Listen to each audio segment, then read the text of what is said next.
2 தீமோத்தேயு 3 வசனங்கள். மேலும் கடைசி நாட்களில் கொடிய காலங்கள் வரும் என்று அறிவாயாக.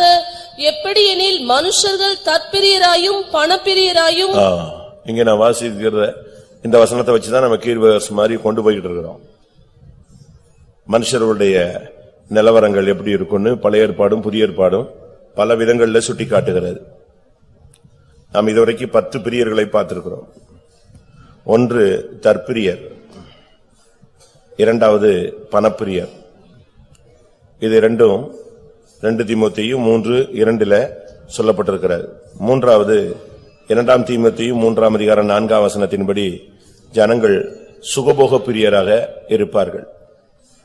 நான்காவது கலாத்தியர் 1:10 ஜனங்கள் மனுஷரை பிரியப்படுத்துவர்களாய் இருக்கிறார்கள். ஐந்தாவது நீதிமொழிகள் 29:10 ஜனங்களில் அநேகர் இரத்த பிரியர்களாய் மாறிக்கொண்டிருக்கிறார்கள். ஆறாவது ஏசாயா 56:10 ஜனங்களில் அநேகர் நித்திரை பிரியர்களாக மாறிக்கொண்டு வருகிறார்கள். ஏழாவது ஜனங்களில் ஒரு கூட்டம் மதுபான பிரியர்களாக 1 தீமோத்தேயு 3 அதிகாரம் 3 வசனத்தின்படி ஜனங்களில் அநேகர் இந்த நாட்களில் மதுபான பிரியர்களாக மாறுகிறார்கள். எட்டாவதாக நீதிமொழிகள் 17:19 வாது பிரியர்களாக பாதக பிரியர்களாக பேசிக்கொண்டே இருக்கிறவர்களாக ஆர்கியூமெண்ட் பண்ணக்கூடியவர்களாக அதனால் பெரும் பாதகத்துக்குள்ள போய் சிக்கிக் கொள்ளக்கூடியவர்களாக ஜனங்களுடைய நிலவரம் போய்கொண்டிருக்கிறது. ஒன்பதாவதாக நீதிமொழிகள் 23:2 ஜனங்களில் அநேகர் போஜன பிரியர்களாக மாறுகிறார்கள். நீதிமொழிகள் 23:2 அந்த வார்த்தை சொல்லப்பட்டிருக்கிறது. ஜனங்களில் அநேகர் போஜன பிரியர்களாக. அடுத்து 10வதாக நீதிமொழிகள் 21:17 பார்க்கும் பொழுது ஜனங்களில் அநேகர் சிற்றின்ப பிரியர்களாக ஒரு நாள் வாழ்வை இன்பம் என்று எண்ணுகிறார்கள், உல்லாச வாழ்க்கை வாழ்கிறார்கள். இது இன்றைக்கு ஜனங்களுடைய தற்போதைய நிலவரமாக இருக்கிறது. உல்லாச வாழ்க்கை. இன்றைக்கு நாம் பார்க்க போகிறது 11 பிரசங்கியின் புஸ்தகம் 5 அதிகாரம் 10 வசனம். பணப்பிரியன் பணத்தினால் திருப்தி அடைவதில்லை. அடுத்து செல்வப்பிரியன் செல்வ பெருக்கினால் திருப்தி அடைவதில்லை. இங்கே செல்வப்பிரியன் பணப்பிரியன் நம்ம ஏற்கனவே படிச்சிட்டோம். 11வது செல்வப்பிரியன். செல்வத்துக்கு மேல அவங்களுக்கு ரொம்ப ஆசை. செல்வம் என்று சொல்லும் பொழுது ஒன்று நகை, மற்றொன்று நிலம், வீடுகள். அதாவது தமிழ்ல சொல்லுவாங்க அசையும் சொத்து, அடுத்து என்னது அசையா சொத்து. நிலம், வீடு, பில்டிங் காம்ப்ளெக்ஸ், இது ஒரு ஸ்பிரிட். அது வாட்டு கட்டிக்கிட்டே இருக்கணும். கடன் வாங்கினாலும் கட்டிக்கிட்டே இருப்பான். வீடு மேல வீடு வாங்கிட்டே இருப்பான், நிலத்துக்கு மேல நிலம் வாங்கிக்கிட்டே இருப்பாங்க. அப்படி ஒரு ஆவி. இன்னொரு பகுதியில நகை, பணம், இது அவங்களுக்கு செல்வம். பைபிள் என்ன சொல்லுது? நம்ம அப்படி சேர்த்து வச்சுக்கிட்டு இருக்கிறோமான்னு பாருங்க. நம்மில் அநேகர் செல்வ பிரியர்களாக மாறுகிறோம்.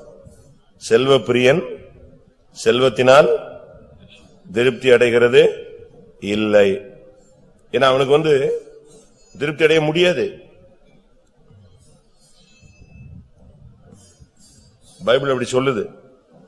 ஒரு சிலர்லாம் நிலத்துக்கு மேல நிலம் வாங்கிக்கிட்டே இருப்பாங்க, வீட்டுக்கு மேல வீடு வாங்கிக்கிட்டே இருப்பாங்க. அவங்களுக்கு அதை நிறுத்ததுக்கு முடியாது. வாசிங்க ஏசாயா தீர்க்கதரிசன புஸ்தகத்துல அப்படி ஒரு வசனம் உண்டு. நிலத்தோடு நிலத்தை சேர்த்து வீட்டோட வீட்டை சேர்த்து வாங்கி கட்டி கொண்டு இருப்பார்கள். அவர்களுக்கு ஐயோன்னு இருக்கும். 5ஆம் அதிகாரம் 8வது வசனம். தாங்கள் மாத்திரம் தேசத்தின் நடுவில் வாசமாயிருக்கும்படி மற்றவர்களுக்கு இடமில்லாமற் போகும் மட்டும் வீட்டோட வீட்டை சேர்த்து வயலோட வயலை கூட்டுகிறவர்களுக்கு ஐயோ. எப்படி இப்படி வேதத்துல பல காரியங்கள் இருக்கு. தாங்கள் மாத்திரம் தேசத்தின் நடுவில் வாசமா இருக்கும்படி, தனக்கு மட்டும்தான் இடம் வேணும், வேற எவனுக்கு இடம் இருக்கக்கூடாது. அது ஒரு செல்வ பெருக்கு. யோபு சொல்றாரு, தங்கத்தை பார்த்து நான் முத்தம் செய்து நீ என்னுடைய துணை என்று சொல்வேனானால் அது விசாரிக்கப்பட வேண்டிய குற்றம் என்று பேசுகிறார். என் கையை நானே முத்தம் கொடுத்து நான் மகிழ்ந்தது உண்டானால், யோபு 31:24-25. நான் பொன்னின் மேல் என் நம்பிக்கையை வைத்து தங்கத்தை பார்த்து நீ என் ஆதரவு என்று நான் சொன்னதும், என் ஆஸ்தி பெரியதென்றும் என் கைக்கு மிகுதியும் கிடைத்ததென்றும் நான் மகிழ்ந்ததும், சூரியன் பிரகாசிக்கும் போதும் அல்லது சந்திரன் மகிமையாய் செல்லும் போதும் நான் அதை நோக்கி நீ என் மனம் ரகசியமாய் மயக்கப்பட்டு என் வாய் என் கையை முத்தி செய்ததுண்டானால், இதுவும் நியாயாதிபதிகளால் விசாரிக்கப்படத்தக்க அக்கிரமமாயிருக்கும். அதனால் உன்னதத்தில் இருக்கிற தேவனை மறுதலிப்பேனே. எப்படி இருக்கு? ஆண்டவரை மறுதலிக்கிற ஒரு சுபாவத்தை இங்க இன்னொரு விதத்துல யோபு சொல்றாரு. என் கையை நான் மொத்தம் கொடுத்து தங்கம் தான் என்னுடைய ஆதரவு, என் ஆஸ்தி பெரியது, எனக்கு எல்லாம் கிடைச்சிருச்சு அப்படின்னு என் வாய் என் கையை முத்தி செய்தது உண்டானால், முத்தினா முத்தம், இப்படிலாம் அநேகருடைய கேரக்டர் இருக்கு. ஒரு சிலர் பாருங்க ஓடி ஆடி உழைப்பாங்க, அவங்களுக்கு ஒண்ணுமே இருக்காது. தமிழகத்திலே அப்படி சொல்லலாம், ஒருத்தருமே இல்ல, ஆனா அவங்க சம்பாதிக்கிறதுக்கு முடிவும் இல்ல, சேர்த்து வைக்கிறதுக்கு முடிவும் இல்ல. நான் அடிக்கடி சொல்லுவேன், தேசாயின்னு ஒரு ஆள் இருந்தான் இந்தியால, மெடிக்கல் கவுன்சில்ல அவன் தான் டாப் செக்ரட்டரியா இருந்தான். நீங்க படிச்சிருப்பீங்க பேப்பர்ல. ஒரு மெடிக்கல் காலேஜ் தொடங்கணும்னா சென்ட்ரல்ல இருந்து அவன் தான் கையெழுத்து போடணும், மத்திய அரசு சார்பில். ஒவ்வொரு மெடிக்கல் காலேஜும் எத்தனையோ கோடி வாங்க ஆரம்பிச்சான். ஒரு காலேஜில் போய் 2 கோடி வாங்கும் போது கையெழுத்து போடும்போது பிடிச்சிட்டாங்க. அவனை ரைட் பண்ணாங்க வீடு. அவனுக்கு இருந்த எல்லா வீட்டையும் ஒரே டைம் ரைட் பண்ணா 1800 கோடி கிடைச்சது. எப்படி இருக்கும்? எவ்வளவு? 1800 கோடி. திருப்பி அடுத்து இவ்வளவு வச்சிருக்கான, வேற ஏதாவது வச்சிருக்கான ரைட் பண்ணா 1.5 டன் தங்கம் கிடைச்சுதான். இவ்வளத்தையும் சேர்த்து வச்சுட்டு இப்ப எங்க இருக்கான்? ஜெயில உட்காந்துருக்கான். எல்லாத்தையும் பிடிக்கிட்டாங்க. இதுதான் உலகம். அவனுக்கு அதுல திருப்தி அடையில பாருங்களேன். 1800 கோடி இருக்கு, ஒருத்தன்ட்ட பார்கெயின் பண்றான். எதுக்கு? 2 கோடிக்கு தருவியா தரமாட்டியா? தந்தாதான் கையெழுத்து போடுவேன். உனக்கு தான் எவ்வளவு வச்சிருக்கிற. இதுதான் உலகம். செல்வ பிரியன் செல்வத்தினால் என்ன செய்கிறது இல்ல? திருப்தி அடைகிறது இல்ல. காண்கிறதுனால் கண்கள் திருப்தி அடைகிறது இல்ல, கேட்கிறதுனால் செவிகளும் திருப்தி அடைகிறது இல்ல. அது பாட்டு கேட்டுக்கிட்டே இருக்க வேண்டியதான்.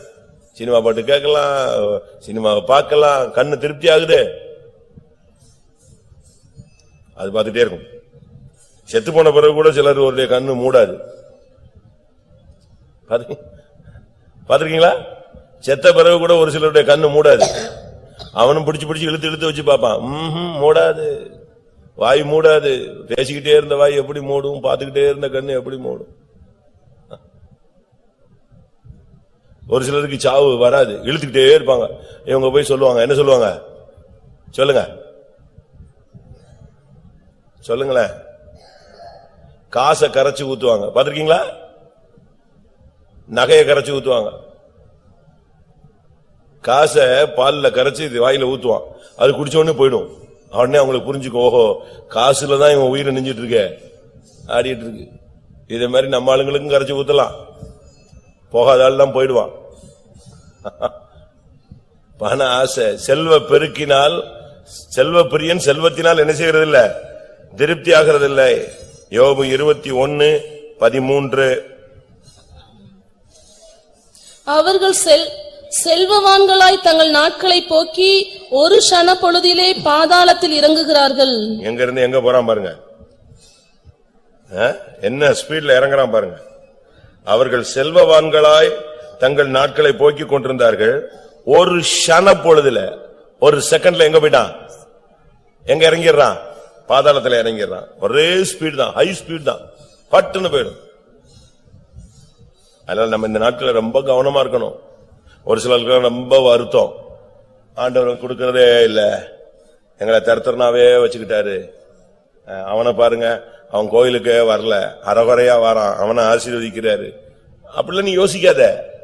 உன்னைய தரத்தரனா வச்சா தரத்தரனாவே பரலோகத்துக்கு போயிடலாம், தப்பு கிடையாது. அப்படித்தானே? சரியா தப்பா?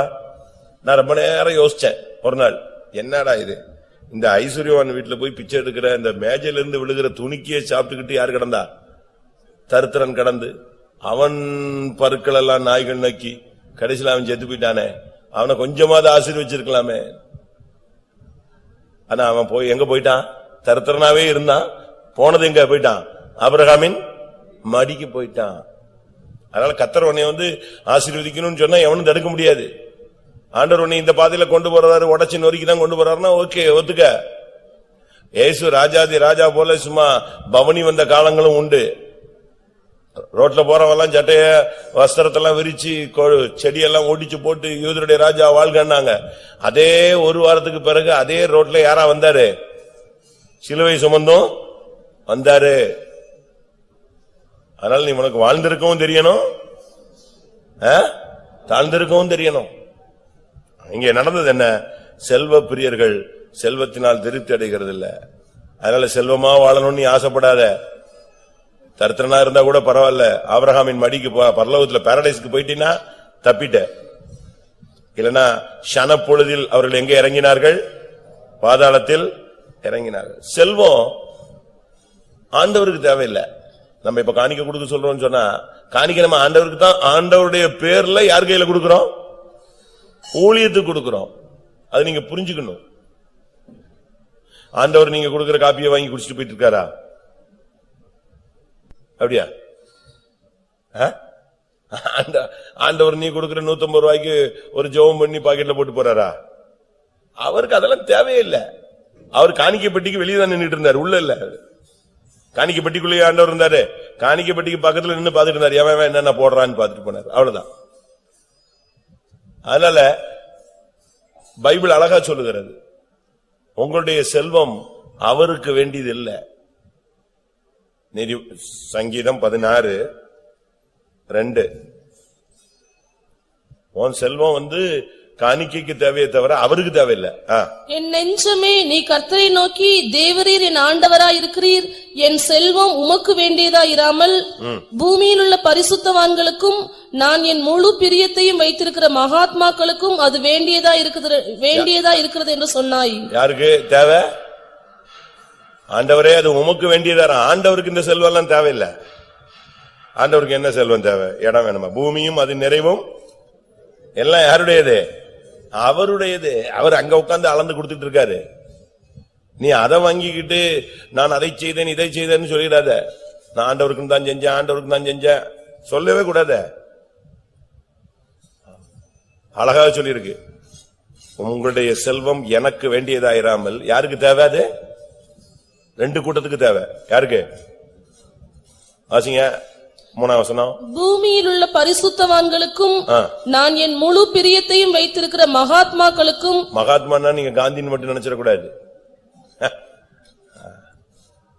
பரிசுத்தவான்களுடைய இன்னொரு பெயர் என்னது? பரிசுத்தவான்கள தலை சிறந்தவர்கள், நடத்திப்புக்காரர்கள், அவர்களுக்கு பேர் என்னது? மகாத்மா. அவங்களுக்கு தான் தேவை. இப்ப நீங்க காணிக்கை கொடுக்குறீங்க, நாங்க என்ன பண்றோம்? இப்ப நீங்க காணிக்கை கொடுக்குறீங்க, நாங்க என்ன பண்றோம்? எங்க பேர்ல வச்சிருக்கிறோம்? எங்க பேர்ல ஒண்ணுமே கிடையாது. இருக்கிற கார்லாம் மிஷின் பேர்ல, கொஞ்சம் அதிகமான காசு இருந்துச்சுன்னா கையில வைக்க கூடாது, பிரச்சனை. அதனால அது எங்க போடுவோம்? பேங்க்ல கிடக்கும். அதுவும் யார் பேர்ல இருக்கும்? பெண்டிகாஸ்டல் மிஷன் பேர்ல இருக்கும். யாருக்கும் தனிப்பட்ட விதத்துல பேங்க் ஆபரேட் பண்ண உரிமை கிடையாது. காசு அதிகமா கிடைச்சதா இந்த மாதிரி வேலை ஏதாவது நடக்கும். காசு இல்லையா இப்படி கம்பியாகவே நிற்கும். அப்படித்தான் ஃபெய்த். அப்படித்தானே விசுவாசம். என்னது இருந்தா செயல்படும், இல்லன்னா என்ன செய்யும்? பேசாம இருக்கும். அது ஒண்ணு பாவம் கிடையாது. ஐயோ கம்பியோடு நிக்கிறே கம்பியோடு நிக்கிறேன்னா நீ ஒண்ணும் சொல்ல வேண்டாம், நீ பார்க்க வேண்டாம். அது கர்த்தர் தருவாரு. அதனாலதான் பைபிள்ல சொல்லி இருக்கு. எல்லாம் யாருக்கு தேவை? பூமியில் உள்ள பரிசுத்தவான்களுக்கும் நான் என் முழு பிரியத்தை வைத்திருக்கிற மகாத்மாக்களுக்கு அது தேவையா இருக்கிறது. மகாத்மாக்கள் வாங்கி சாப்பிட்டுட்டு படுத்துக்கிட்டாங்களா? இல்ல, அது வர்றதுக்கு முன்னாலேயே விசுவாசத்துல வேலையை செஞ்சுட்டு உட்கார்ந்துட்டு இருக்காங்க. இன்னும் வந்தா இதெல்லாம் செஞ்சிருவோம் அப்படின்னு சொல்லி எல்லாத்துக்குமே நெஞ்சாச்சு, விசுவாசத்துல போய்கிட்டே இருக்காங்க. முந்தைய கன்வென்ஷன்ல நீங்க பாத்தீங்கன்னா அது பாட்டுக்கு சோறத்துக்கு தண்ணி போட்டு வச்சுட்டே இருப்பாங்க, அரிசி வந்திருக்காது. ஜபத்திலேயே தான் அவங்க அதை செஞ்சாங்க, சாதிச்சாங்க. அடுத்ததாக இது ஒரு தீர்க்க தரிசனம் மாதிரி. இன்னைக்கு ஊழியத்துல அது வந்துருச்சு, இது வந்துருச்சு, கார் வந்துருச்சு, வசதி வந்துருச்சு, எல்லாம் செழிப்பா இருக்காங்க, அப்படி இருக்காங்க, இப்படி இருக்காங்க, இவங்களுக்கு என்ன குறை அப்படின்னு. ஏசாயா 61:6. ஏசாயா 61:6. நீங்களோ கர்த்தரின் ஆசாரியர் என்று சொல்லப்படுவீர்கள், உங்களை நமது தேவனுடைய பணிவிடைக்காரர் என்பார்கள். நீங்கள் ஜாதிகளின் செல்வத்தை அனுபவித்து அவர்கள் மகிமையை கொண்டு மேன்மை பாராட்டுவீர்கள். ஊழியக்காரங்களுக்கு சொன்ன வார்த்தை என்ன? நீங்கள் ஆசாரியர்கள், நீங்கள் தேவனுடைய பணிவிடைக்காரர்கள். நீங்க எதை அனுபவிப்பீங்க? ஜாதிகளின் செல்வத்தை அனுபவிப்பீர்கள்.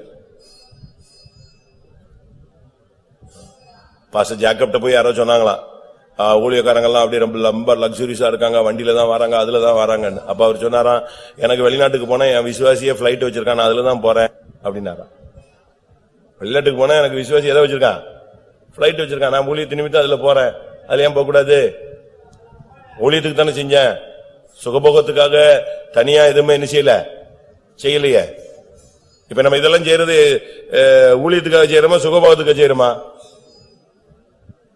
இன்னும் கொஞ்ச நாள்ல பாருங்க, வெளியெல்லாம் கூட்டம் நடத்த முடியாது. வாடகைக்கு எடுத்து அங்க கூட்டம் நடத்துறது, இங்க கூட்டம் நடத்துறதெல்லாம் இனிமே ஸ்டாப் ஆயிடும். எல்லா சபைகளும் இப்ப இனிமே ஆட ஆரம்பிக்கும். இடம் இல்லாதவன் அவ்வளவு பேரும் சுவிசேஷம் சொல்ல முடியாம நிச்சயவான், தடுமாறுவான். அப்போ நமக்கு தான் எது சாதகமா இருக்கும்? இந்த இடம் சாதகமா இருக்கும். புரியுதா உங்களுக்கு? இன்னும் கொஞ்ச காலம்தான். நார்த்ல எல்லாம் வந்துடுச்சு, வெளியே மீட்டிங்லாம் நாட் அலவுட், கொடுக்கவே மாட்டான். இன்னைக்கு உள்ள கண்டிஷன் சொல்றேன். ட்ரிவாண்ட்ரம் கன்வென்ஷன் அடுத்த வாரம். அங்க கன்வென்ஷனுக்கு எப்பவுமே ஒரு கவர்மெண்ட் கிரவுண்ட்ல தான் நடத்துவாங்க. கவர்மெண்ட் கிரவுண்ட்ல எப்பவுமே ஒரு லெட்டர் வாங்கி எழுதி வாங்குவான். தமுக்கத்திலே நமக்கு அப்படி வாங்கியிருக்கான். என்ன சொல்லுவான்? திடீரென்று கவர்மெண்ட் நிகழ்ச்சி நடந்தால் உங்களுடைய நிகழ்ச்சி என்ன செஞ்சுக்கணும்? ஒன்னு போஸ்ட்போன் பண்ணணும், இல்லாட்ட ரத்து பண்ணிக்கணும், இல்ல இடம் மாத்திக்கணும். அப்படி ஒத்துக்கிட்டாதான் அதுக்கு என்ன செய்வான்? ஓகே பண்ணுவான். இவங்களும் அப்படி எழுதி கொடுத்தாங்க. இப்ப கூப்பிட்டு சொல்லிட்டான், கவர்மெண்ட் ப்ரோக்ராம் இருக்கு, கேன்சல் பண்ணிட்டான். இப்ப அப்படி எல்லாம் மோதிக்கிட்டு இருக்காங்க அங்க. இப்ப நமக்கு பிரச்சனையே கிடையாது, நம்ம இடத்துல நம்ம பாட்டுக்கு நினைச்சிட்டே இருக்கலாம். இது ஒரு தேவனுடைய ஒரு கிருபையினுடைய முன்னேற்பாடு. அநேக விதம் இது கிடையாது. பயங்கரமா கஷ்டப்படுறாங்க. பாளையங்கோட்டை கன்வென்ஷன் நீங்க பாத்தீங்கன்னா அந்த முன்னால உள்ள டெஃப் அண்ட் டம் ஸ்கூல்ல நடத்துவாங்க. போன வருஷம் சிஎஸ்ஐ குட்டுக்கவே முடியாதுதான். சிபிஎம்க்கு தரவே, அவங்க தான் தந்துகிட்டு இருந்தாங்க, தரவே மாட்டேன்ட்டாங்க. கடைசியில முனிசிபல் கிரவுண்ட்ல கொண்டு மெயின் ரோட்ல நடிச்சோம். அதனால நீங்க ஊழியத்துல அவங்க அப்படி இருக்காங்க, சும்மா அந்த ரூம்ல உட்கார்ந்து இருக்காங்க, கண்ணாடி போட்டிருக்காங்கன்னா கண்ணாடி எதுக்கு போட்டிருக்காங்க? எதுக்கு டைல்ஸ் ஒட்டி இருக்காங்க? இப்படிலாம் ஒரு சிலருடைய புத்தி இருக்கணும், அப்படி இருக்கணும், இப்படி இருக்கணும். இயேசு காலில் அந்த 300 வெள்ளிக்காசை ஊத்தின உடனே இவன் சொன்னான், ஐயோ இது என்ன இப்படி செலவழிச்சிட்டாங்களே, அப்படி பண்ணிருக்கலாமே, இப்படி பண்ணிருக்கலாமே, அப்படி ஊழியத்துக்கு வந்திருக்கலாமே, வந்திருக்கலாம்ல. அந்த ஃபேன் ஓடவில்லை, இந்த ஸ்பீக்கர் கேட்கவில்லை, இது 30 பாத்ரூம் தேவையில்லை, 20 பாத்ரூம் போதும், 2 பாத்ரூம் வைத்திருந்தால் போதுமே. உனக்கு உன்னை எவன் இத கேட்டான்? இதெல்லாம் இப்படி எல்லாம் ஆலோசனை கொடுக்கறதுக்கு நம்ம ஆளுங்களுக்கு புத்தி அப்படி வர்றது. இந்த கம்பியை இதில் மாத்தி இருக்கலாமே. அரை மணி நேரம் கழிச்சு வீட்டுக்கு போயிடுவான். நீ வீட்டுக்கு போ, வீட்டுக்கு போறாலும் இதுக்கு இந்த கம்பியை மாத்தி இருக்கலாமே, இந்த வெள்ளையை அடித்திருக்கலாமே, இந்த கலர் மாத்தி. பைபிள் சொல்லுகிறது, நீ ஜாதிகளின் செல்வத்தை என்ன செய்வாய்? இருக்கா இல்லையா? நான் சொன்ன வசனம் இருக்குல்ல, வாசிச்சீங்களா? ஜாதிகளின் செல்வத்தை நீ என்ன செய்வாய்? சரி, எல்லாத்தையும் விட்டுட்டீங்கன்னு சொல்றீங்க, எல்லாம் உங்களுக்கு தான் ஃபுல்லா இருக்கு. நானா சொன்னேன்? மத்தேயுல வாசி, எல்லாவற்றையும் விட்டவன் எவனோ அவனு என்ன கிடைக்கும்? அவனுக்கு ஒரு கார் விட்டுட்டு ஊழியத்துக்கு வந்தா 40 கார் நிற்கும் வாசல்ல. அதான் இந்த மார்க்கத்தினுடைய தீர்க்க தரிசனம். வாசிங்க. என்னுடைய மத்தேயு 20, என் நாமத்தின் நிமித்தம் எதையாவது விட்டால் அவன் துன்பங்களோடு கூட 100 அதை பெற்றுக் கொள்வான். மத்தேயு 19:29. என் நாமத்து நிமித்தம் வீட்டையாவது சகோதரரையாவது சகோதரிகளையாவது தகப்பனையாவது தாயையாவது மனைவியையாவது பிள்ளைகளையாவது நிலங்களையாவது விட்டவன் எவனோ அவன் 100 அடைந்து. அதுக்காக 100 மனைவி அடைவான் இல்ல, தப்பா விளங்கிடக்கூடாது. நம்ம ஆளுங்க குருட்டுத்தனமா எங்கிட்டாவது குறுக்க சாடிடுவான். 100 கிடைக்கிறது என்னன்னா, நிலங்களை விட்டுட்டான்.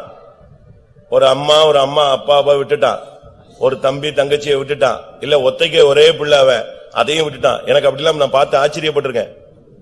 ஒரு வீட்டுல ஒரே பிள்ளைதான், அந்த பிள்ளைங்க ஊழியத்துக்கு வந்துருது. ஒரு வீட்டுல 3 பிள்ளைங்க, 3 ஊழியத்துக்கு வந்துருது. ஒரு வீட்டுல 2 பிள்ளைங்க, 2 ஊழியத்துக்கு வருது. அந்த பேரண்ட்ஸ் தவிச்சு தானாவே சம்பாதிச்சு தானாவே விழுந்தாலும் எழுந்தாலும் அவங்கதான். அப்படிலாம் சீயோனுக்காக தன்னுடைய பிள்ளைய பலிபீடத்துல வைக்கிறவங்க என்ன செய்றாங்க? இருக்காங்க.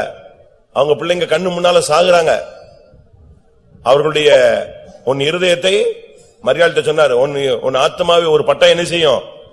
உருவி போகும். அப்படின்னா என்ன அர்த்தம்? ஊழியத்துக்கு ஒப்பு கொடுத்த உன் பிள்ளை உன் முன்னாலேயே சிலுவையில தொங்கி ஜீவனை விடும். இயேசு பாத்துக்கிட்ட, இயேசு தொங்குறத அப்படியே மரியாள் பார்த்து கண்ணீர் விட்டு கதர்னா, ஒன்னும் செய்ய முடியல. அப்பதான் யோசிச்சா, ஒரு பட்டயம் உன் இருதயத்தை பிளக்கும், ஈரலை பிளக்கும். இப்படி இருக்கிறாங்க. இதெல்லாம் விட்டு வந்ததுனால இந்த செல்வம் ஆண்டவருக்கு தேவையில்லை. யாருக்கு கொடுக்கிறாரு? இத மகாத்மாக்களுக்கு கொடுக்கிறாரு. ஊழியத்துக்காக, சபைக்காக, சபையின் வளர்ச்சிக்காக. அதுக்குதான் செய்யறோம்.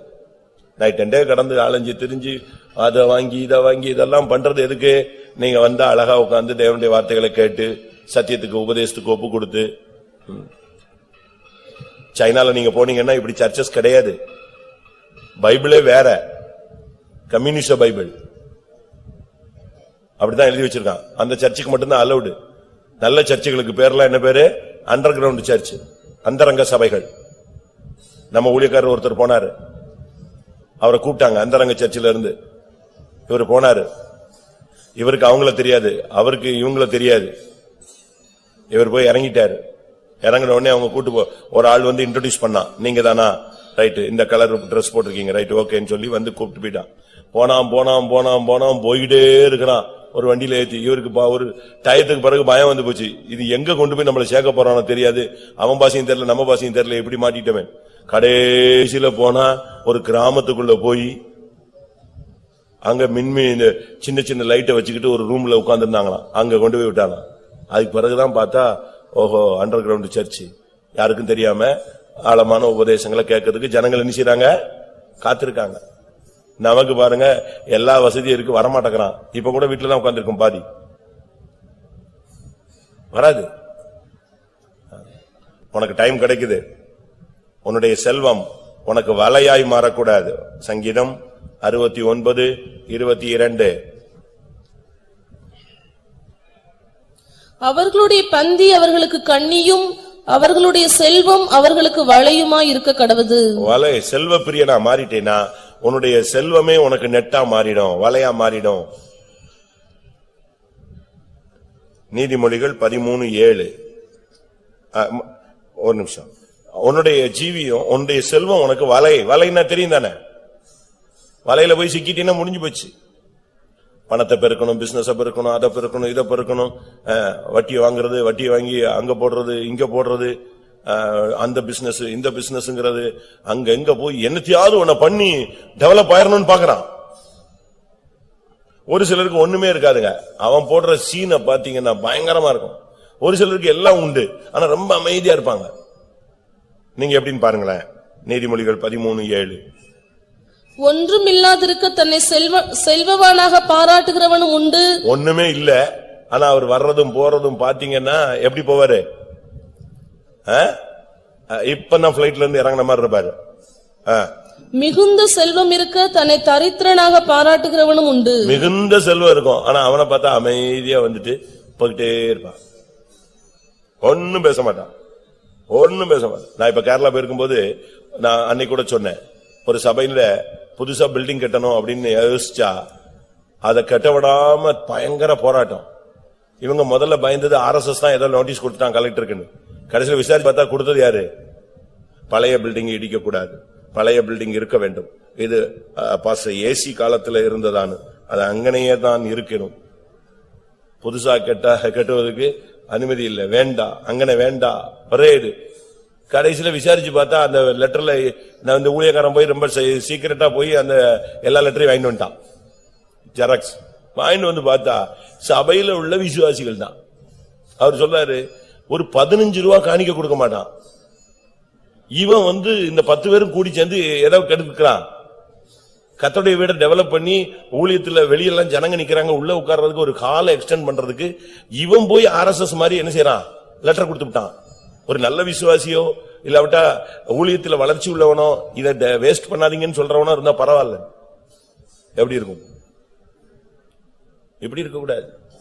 அதனாலதான் சொல்லி இருக்கிறது, செல்வம் ஒண்ணுமே இல்லாத இருந்து இவங்க நடக்கிற நடையும் பார்த்தா உடுக்கிற உடையும் பார்த்தா எப்படி இருக்கும்? செல்வவானங்களாய் பாராட்டுவார்கள். ஆனா மிகுந்த செல்வம் இருக்கு, அவன் எப்படி வந்துட்டு போவா? அமைதியா. லட்சக்கணக்கில் காணிக்க கொடுக்கிற ஆளுங்கெல்லாம் பாத்தீங்கன்னா அமைதியா வந்துட்டு போய்கிட்டே இருப்பாங்க. ஒண்ணுமே தெரியாது, கொடுக்கிற காணிக்கே தெரியாது, அமைதியா போய்கிட்டே இருப்பாங்க. ஒரு சிலர் எல்லாம் கொடுத்துட்டு தயவு செய்து நான் கொடுத்தேன்னு சொல்லாதீங்க அப்படி சொல்லிட்டு போறாங்க. அப்படிலாம் இருக்காங்க விசுவாசிகள். அப்படியே கம்பெனியை வித்து அப்படியே கொடுத்துட்டு போயிட்டு அடுத்த நாள் காலையில திருப்பி கொடுத்து. ஒரே விசுவாசி 75 லட்சம் ஏன்ட்ட கொடுத்தாரு. பெருமைக்கு சொல்லல, அவர் உயர்த்துக்கு சொல்லல. எப்படி இருக்கும்? கொஞ்சம் கொஞ்சமா வருவாரு, 10 லட்சம் கொடுப்பாரு, 40 லட்சம் கொடுப்பாரு, 20 லட்சம் கொடுப்பாரு, கொடுத்துக்கிட்டே இருக்கான். எப்படியாவது கர்த்தருடைய வேலை நடக்கணும். ஆனா வந்த காப்பி கூட கொடுக்க மாட்டாரு, அவன் ஒண்ணும் தெரியாத மாதிரி போயிட்டே இருப்பாங்க. ஆனா 30 ரூபா கொடுத்துட்டு என்ன நீ ஊழியத்தை விட்டு போயிருவியா இருப்பையான்னு கேட்டவனும் இருக்கிறான்.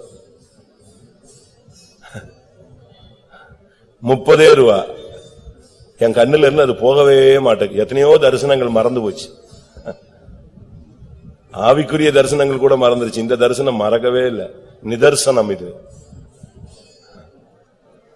பழைய விசுவாசி ஒரு 20 ரூபாயும் 10 ரூபாயும் தாம்பளத்துல வச்சு விரிச்சு கொடுக்கிற மாதிரி இப்படி விரிச்சு கொடுத்து, அதை நான் வாங்க கை நீட்ட, அதை டபக்குன்னு கையில நிப்பாட்டி வச்சுட்டான் கொடுக்காம.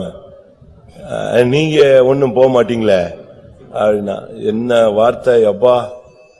சரி என்ன பண்றது, இந்த வேஷம் போட்டாச்சு, குறைச்சுதான் ஆகணும். Right, okay. இயேசு உயிரோடு இருக்கிறார்னு விசுவாசிக்கிறேன் ஐயா, அவரு உயிரோடு இருக்கிற வரைக்கும் நான் இருப்பேன்னு நினைக்கிறேன். அப்படின்னா நீங்களே வச்சுக்கோங்க. ஏன் அது முதல்ல உனக்கு தெரியாதாங்க? இவ்வளவுக்கு அவர் பிள்ளை ஊழியத்தில் இருக்கா, இப்ப இல்ல. அதுக்கு பிறகுதான் ஆண்டவர் சீட்டை இழுத்தாரு, வா வெளியே. அப்போ அவங்க பொண்ணு ஊழியத்தில் இருந்துச்சு. அதுக்கு பிறகு பார்த்தாரு கர்த்தர், ஊழியத்தின் தரிசனமே இல்லாதவன் எடுன்ட்டார். நான் இதெல்லாம் எதுக்கு சொல்றேன்னா, யாரையாவது வருத்தப்படுத்துறதுக்காக சொல்லல. இப்ப நான் கொஞ்ச நாள் அனுபவத்தை ஜாஸ்தியா பேசுறேன், அதுக்கு உங்களுக்கு புரியணும், அதுக்கு தான் சொல்றேன். செல்வம் பணம் உனக்கு சீன் போடாத. நீதிமொழிகள் 10:4. சோம்பர் கையால் வேலை செய்கிறவன் ஏழையாவான், சுறுசுறுப்புள்ளவன் கையோ செல்வத்தை உண்டாக்கும். செல்வம் வரணும்னா நீ சுறுசுறுப்பாரு, படுத்துக்கிட்டே ஜெபிச்சுக்கிட்டே காரியம் இல்லைன்னு சொல்லக்கூடாது. போய் பரீட்சை எழுதுனாதான் நீ பாஸ் ஆவ. பிரயாசப்படணும். பிரசங்கி 5:12. வேலை செய்கிறவன் கொஞ்சமாய் புசித்தாலும் அதிகமாய் புசித்தாலும் அவன் நித்திரை இன்பமாயிருக்கும். செல்வனுடைய பெருக்கோ அவனை தூங்க ஒட்டாது. அவ்வளவுதான். செல்வம் வந்துட்டுன்னா தூக்கம் வராது. செல்வவான்கள் என்ன செய்ய மாட்டாங்க? தூக்கம் வராது. கதவை நைட்ல எவனா தட்டிட்டானா இவனுக்கு அவன் திருடுறதுக்குள்ள இவன் ஹார்ட் அட்டாக்ல போயிடுவான். செல்வம் உன்னை என்ன செய்யாது? தூங்க விடாது. கூட்டத்துல இருந்தாலும் வீட்டை பத்தி நினைப்பு வரும். கதவை பூட்டிட்டு வந்தானோ இல்லையோ, பையன் கையில சாவி கொடுத்துட்டு வந்தோமே, என்ன பண்ணானோ, யாராவது உள்ள நுழைஞ்சிருவானோ. தூக்கம் வராது. தேவ சமூகம் கூட உனக்கு இன்பமா இருக்காது. பிரசங்கி 6ஆம் அதிகாரம் 2ஆம் வசனம். அதாவது ஒருவனுக்கு தேவன் செல்வத்தையும் சம்பத்தையும் கனத்தையும் கொடுக்கிறார். அவன் என்ன இச்சித்தாலும் அதெல்லாம் அவனுக்கு குறைவில்லாமல் கிடைக்கும். ஆனாலும் அவைகளை அனுபவிக்கும் சக்தியை தேவன் அவனுக்கு கொடுக்கவில்லை. எப்படி? அவனுக்கு செல்வம் பணம் எல்லா வசதியும் கொடுத்துட்டு கடைசியில அவனை அனுபவிக்க விடுறது இல்ல.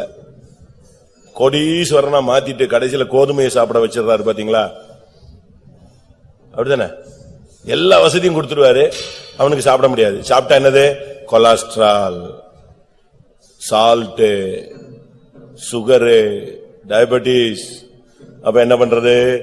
போ, கேழ்வரகு மட்டும் சாப்பிடு, கோதுமை மட்டும் சாப்பிடு, 3 நேரமும் அதையே சாப்பிடு, உப்பில்லாமல் சாப்பிடு, உரைப்பில்லாமல் சாப்பிடு, எண்ணெய் சேர்க்காதே.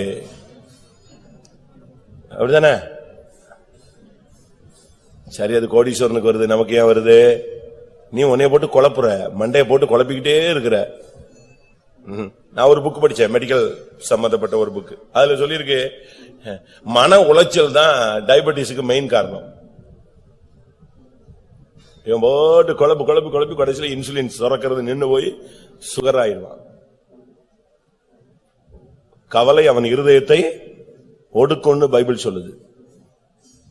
எல்லாத்தையும் கொடுத்துட்டு அதை அனுபவிக்கும் சக்தி அவனுக்கு என்ன செய்யல? கொடுக்கல. எப்படி இருக்கும்? ஒரு கிளிப்பிங்ஸ் பார்த்தேன். ஒரு கார்ல முன்னால கண்ணாடிக்கு முன்னால என்ன இருக்கு? கண்ணாடிக்கு உள்ள பழம் இருக்கு, வெளியே குரங்கு நிக்குது. அது போட்டு அந்த கண்ணாடிய போட்டு பரண்டி இழுத்து என்னெல்லாமோ எப்படி டிரைவ் பண்ண, அது உள்ளல இருக்கு. அதே மாதிரிதான் கர்த்தர் உன் கண்ணுக்கு கொடுத்துட்டு கை கெட்ட வச்சுட்டு வாய் கெட்ட விடாம ஆக்கிறார். இது போக வெளிப்படுத்தல் 18:7 பார்க்கும் பொழுது செல்வத்தினுடைய பிரதிபலன் என்ன? அவள் தன்னை மகிமைப்படுத்தி செல்வ செருக்காய் வாழ்ந்தவளவளோ, அவ்வளவாய் வாதையையும் துக்கத்தையும் அவளுக்கு கொடுங்கள். எப்படி? செல்வ பெருக்காய் அவள் எப்படி வாழ்ந்தாளோ அந்த அளவுக்கு அவளுக்கு எதை கொடுங்க? வியாதியையும் துக்கத்தையும் கொடுங்கள். இப்படி ஒரு செல்வம் வேணுமா? சொல்லுங்க. இப்படி ஒரு செல்வம் தேவையா? செல்வ பெருக்காய் வாழ்ந்தது எவ்வளவோ அந்த அளவுக்கு அவளுக்கு வாதையை கொடுங்க, அந்த அளவு எதையும் கொடுங்க? துக்கத்தையும் கொடுங்க. தயவு செய்து நம்முடைய வாழ்க்கையில நமக்கு வேண்டாம். இயேசு நமக்காக தருத்தராய் மாறினார். கர்த்தர் கொடுத்தது போதும். கொடுக்கிற தெய்வம் உனக்கு தேவைன்னா எல்லாத்தையும் சேர்த்து கொடுப்பார். வசதி கொடுப்பார், வாய்ப்பு கொடுப்பார், மேன்மை கொடுப்பார், மகிமை கொடுப்பார், எல்லாம் கொடுப்பார். கடைசியாக 12வது, இது நமக்கு தேவை. 2 தீமோத்தேயு 3:4. துரோகிகளாயும் துணிகரம் உள்ளவர்களாயும் இருமாப்புள்ளவர்களாயும் தேவ பிரியராயிராமல் சுகபோக பிரியராயும். தேவ பிரியர். இனி கடைசி காலங்களில் ஜனங்கள் தேவ பிரியராய் மாறணும். இதுவரைக்கும் சொன்னது நெகட்டிவ் பாயிண்ட்ஸ், இது ஒண்ணுதான் பாசிட்டிவ் பாயிண்ட்ஸ். 12வது, நாம எல்லாரும் யாரா மாறணும்? தேவ பிரியராய் மாறணும். ஆனா அந்த வசனம் சொல்லுகிறது, இவர்கள் தேவ பிரியராயிராமல் எப்படி இருப்பார்கள்? சுகபோக பிரியராய் இருப்பார்கள் இருக்கு. அப்ப நாம தேவ பிரியரா மாறணுங்கிறது தான் நம்முடைய மார்க்கத்தினுடைய நோக்கம். எப்பொழுது நாம் தேவனை பிரியப்படுத்த முடியும்? 1 கொரிந்தியர் 7:32 அவன் கர்த்தருக்குரியவைகளை மாத்திரம், கர்த்தரை எப்படி பிரியப்படுத்தலான்னு தான் அவனுடைய மைண்ட் ஓடிக்கிட்டே இருக்கு. நீங்கள் கவலையற்றவர்களாயிருக்க விரும்புகிறேன். விவாகம் இல்லாதவன் கர்த்தருக்கு எப்படி பிரியமாயிருக்கலாம் என்று கர்த்தருக்குரியவைகளுக்காக கவலைப்படுகிறான். அதுக்காக கல்யாணமே கட்டக்கூடாதா? அப்படி அல்ல. நீ இந்த உலக வாழ்க்கையில உன்னுடைய மைண்ட்ல கர்த்தருக்கு எப்படி நம்ம பிரியப்படுத்தலாம்? காலையில ஜெபம் பண்ணா, உபவாசம் எடுத்தா, விசுவாசத்துல நின்னா, இதெல்லாம் பார்த்து கர்த்தர் ஆச்சரியப்படுவார். அதுலதான் உன்னை பிரியப்படுவார். நீ தேவனை பிரியப்படுத்தணும். எபிரேயர் 11:5-6. விசுவாசம் இல்லாமல் விசுவாசத்தினாலே ஏனோக்கு மரணத்தை காணாதபடிக்கு எடுத்துக்கொள்ளப்பட்டான். தேவன் அவனை எடுத்துக்கொண்டபடியினாலே அவன் காணப்படாமற் போனான். அவன் தேவனுக்கு பிரியமானவன் என்று அவன் எடுத்துக்கொள்ளப்படுவதற்கு முன்னமே சாட்சி பெற்றான். என்ன சாட்சி கிடைச்சது? அவன் எடுத்துக்கொள்ளப்படுறதுக்கு முன்னால, இந்த உலக ஓட்டம் உனக்கு முடியறதுக்கு முன்பாக, எனக்கு முடியறதுக்கு முன்பாக நமக்கு ஒரு சாட்சி வேணும். என்னது? தேவனுக்கு பிரியர்கள். அதான் ரொம்ப முக்கியம். அடுத்த வசனம். விசுவாசம் இல்லாமல் தேவனுக்கு பிரியமா இருப்பது கூடாத காரியம். விசுவாசம் இல்லன்னா நீ தேவனுக்கு பிரியமா வாழ முடியாது. ஒருவன் தேவ பிரியனா இருக்கணும்னா கர்த்தரை மாத்திரம் நேசிக்கணும். இரண்டாவது, அவன் தேவ பிரியனா இருக்கணும்னா நம்முடைய ஓட்டம் முடியறதுக்குள்ள நாம் சாட்சி உள்ளவர்களாக ஆண்டவரோடு சஞ்சரிக்கிறவர்களாக இருக்கணும். அவன் எடுத்துக்கொள்ளப்படும் முன்னே தேவனுக்கு பிரியமான ஒன்று சாட்சி பெற்றான். மூன்றாவது, நம்முடைய ஜீவியத்தில் விசுவாசம் தேவை. கொலோசியர் 3:20. பிள்ளைகளே, உங்கள் பெற்றோருக்கு எல்லா காரியத்திலேயும் கீழ்ப்படியுங்கள், இது கர்த்தருக்கு பிரியமானது. இது கர்த்தருக்கு தேவனுக்கு பிரியமா இருக்கணும்னா நீ கீழ்ப்படிஞ்சு பழகணும். கர்த்தருக்கு கீழ்ப்படியாதவன், இல்லாவிட்ட பெற்றோருக்கு கீழ்ப்படியாதவன் கர்த்தருக்கு பிரியமானவன் சொல்ல முடியாது. ஆண்டவருக்குள்ள வந்துட்ட பிறகு உனக்கு கீழ்ப்படிதல் ரொம்ப முக்கியம். அது பூரணத்தின் முதல் படி. ரோமர் 8:8. மாம்சத்துக்குட்பட்டவர்கள் தேவனுக்கு பிரியமா இருக்க மாட்டார்கள். மாம்சத்துக்கு உட்பட்டு இருந்தா உன்னால தேவனுக்கு பிரியமா இருக்க முடியாது. அதனால இந்த நாட்கள்ல நாம் தேவனுக்கு பிரியர்களாய் மாற வேண்டும். பிரியமானவனே, உன் ஆத்துமா வாழ்கிறது போல நீ எல்லாவற்றிலும் வாழ்ந்து சுகமாயிருக்கும்படி நான் வேண்டுகிறேன். நீ கர்த்தருக்கு பிரியமானவனா மாறணும். தாவீது கர்த்தருக்கு பிரியமானவனாய் மாறினான். தானியேல் கர்த்தருக்கு பிரியமானவனாய் மாறினான். அதனால தாவீது சொல்றான், ஆண்டவரே உமக்கு பிரியமானதை செய்ய மட்டும்தான் நான் விரும்புகிறேன். இன்னொரு இடத்துல சொல்றான், உமக்கு பிரியமானதை செய்யறதுக்கு மட்டும் எனக்கு என்ன செய்யுங்க, போதித்தருளும். 143 சங்கீதம் 10 வசனம். உமக்கு பிரியமானதை செய்ய எனக்கு போதித்தருளும். உனக்கு பிரியமான வாழ்றதுக்கு எனக்கு சொல்லித்தாங்க. சங்கீதம் 48, 40 சங்கீதம் 8 வசனம். என் தேவனே, உமக்கு பிரியமானதை செய்ய விரும்புகிறேன். எல்லாரும் கண்களை மூடுவோம். நம்ம டைம் முடிகிறது. இன்னும் கொஞ்ச நேரம், ஒரு 20-25 நிமிஷம் தான் நமக்கு இந்த டைம். இதை நம்ம பயன்படுத்திக் கொள்ளணும். எல்லாரும் கண்களை மூடுவோம். ஒரு 5 நிமிஷம் முடிந்தா முழங்கால் போடுங்க. செல்வ பிரியர்களாய் நாம் வாழ்ந்தது தவறு. கர்த்தர் நமக்கு தேவையான செல்வத்தை தருவார். செல்வத்தை நீங்க தவறா கையாளக்கூடாது. செல்வம் கொடுத்ததில்லை, தேவன் கணக்கு கேட்பார். ஆஸ்தியை பிரித்து கொண்டு போனதானே அந்த இளைய குமாரன், அதை அழித்ததுக்கு கர்த்தர் அவனை ஒன்றுமில்லாமல் ஆக்கி விட்டார். அதனால செல்வ பிரியர்களாய் நாம் மாற வேண்டாம். கர்த்தர் நமக்கு வீடு தருவார், நமக்கு தேவைகளை தருவார். நம்முடைய தேவன் ஐஸ்வர்ய சம்பன்னர். ஆனா அந்த செல்வம் உனக்கு ஒரு வலையாய் மாற வேண்டாம். அந்த செல்வம் உனக்கு ஒரு வாதையாய் மாற வேண்டாம். அந்த செல்வம் உனக்கு ஒரு துக்கமாய் மாற வேண்டாம். எல்லாரும் கண்களை மூடி முழங்கால் படிடுவோம். ஆமென். பிரியர்கள் என்ற தலைப்பில் நாம் பார்த்த சுத்திகரிப்பினுடைய கடைசி பகுதி, நாம் இதை சரியான விதத்தில் பயன்படுத்திக் கொள்வோம். கர்த்தர் உன்னை தனக்கு பிரியமானவனாய் மாற்ற விரும்புகிறார். ஆண்டவரே, உமக்கு பிரியமானதை செய்ய விரும்புகிறேன். உமக்கு பிரியமாய் வாழ விரும்புகிறேன். உமக்கு பிரியமானதை செய்ய எனக்கு போதித்தருளும்.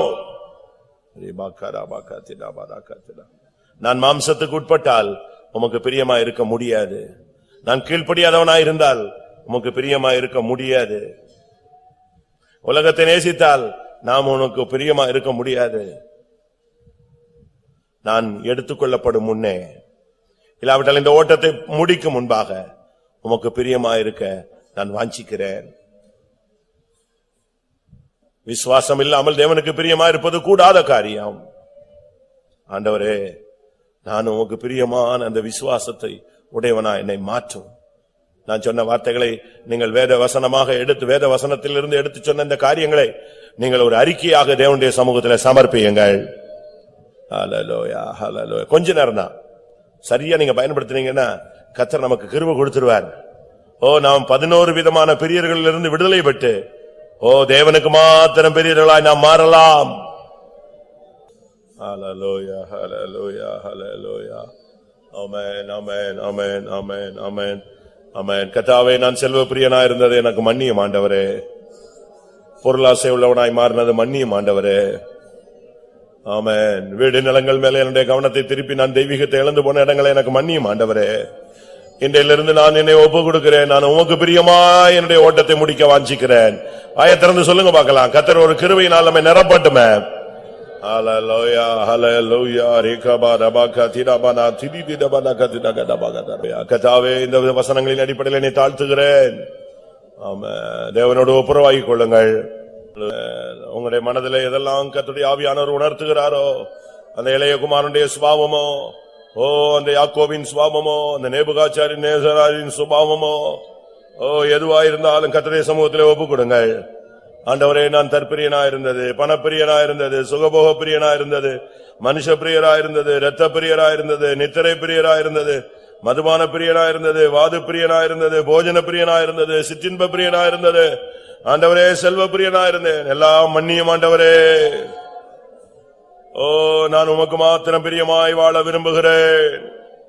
பாவத்தை நேசிக்க நானே செல்வேனோ, பாவத்தை நேசிக்க நானே செல்வேனோ, தேவனில் வெள்ளையா ஜீவிப்பேன் நானிதோ, தேவனில் வெள்ளையா ஜீவிப்பேன் நானிதோ, பாவத்தை நேசிக்க நானே செல்வேனோ, பாவத்தை நேசிக்க நானே செல்வேனோ, தேவனின் வெள்ளையா ஜீவிப்பேன் நானிதோ, தேவனின் வெள்ளையா ஜீவிப்பேன் நானிதோ. ஹல்லேலூயா, ஹல்லேலூயா, ஹல்லேலூயா. அவர் பாவம் இல்லாதவர், பாவம் செய்யாதவர், பாவம் அறியாதவர். அந்த வல்லமை நீங்களும் ஞானம் பெற்றுக்கொள்வோம். ஹல்லேலூயா. உமக்கு பிரியமானதை செய்ய எனக்கு கிருபை தாரும். உமக்கு பிரியமானதை செய்ய நான் விரும்புகிறேன். எத்தனை பேர் வாஞ்சிக்கிறீர்கள்? கர்த்தர் உனக்கு அந்த கிருபையை தரப்போகிறார்.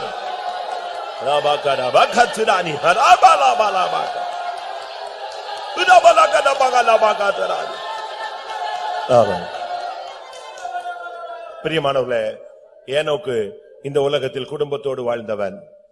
அவனுக்கு குமாரர் குமாரத்திகள் உண்டு, மனைவி பிள்ளைகள் உண்டு, வேலைகள் உண்டு, தொழில் உண்டு, இன்னும் பல அனுபவங்கள் அவனுக்கு உண்டு.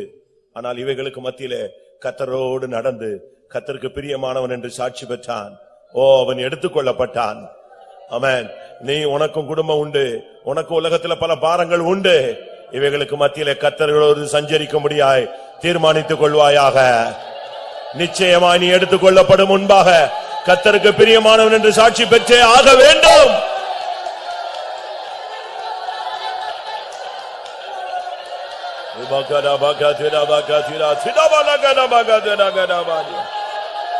ஆண்டவரே, உமக்கு பிரியமாய் ஜீவிக்கக்கூடிய ஓ ஒரு வல்லமை தாருமாண்டவர பலன் தாரோ துரபலமக்கராடியாரா.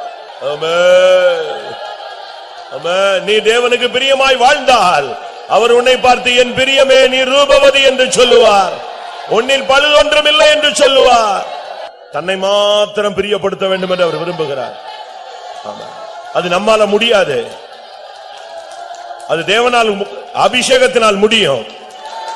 ஹல்லேலூயா ஹல்லேலூயா ஆமென். ஒரு அபிஷேகத்தை பெற்றுக்கொள், பிரியமானதை செய்யக்கூடிய அபிஷேகத்தினால் நிரப்போம். உமக்கு பிரியமானதை செய்யக்கூடிய அபிஷேகத்தினால் நிரப்போம். குரு சித்தம் செய்தால் பரிசுத்தம் என்று, குரு சித்தம் செய்தால் பரிசுத்தம் என்று, திரு சித்தப்படியே பரிசுத்தம் தாரோ, திரு சித்தப்படி பரிசுத்தம் தாரோ. குரு சித்தம் செய்தால் பரிசுத்தம் என்று, குரு சித்தம் செய்தா பரிசுத்தம் என்று, திரு சித்தப்படியே பரிசுத்தம் திரு சித்தப்படியே பரிசுத்தம் தாரோ.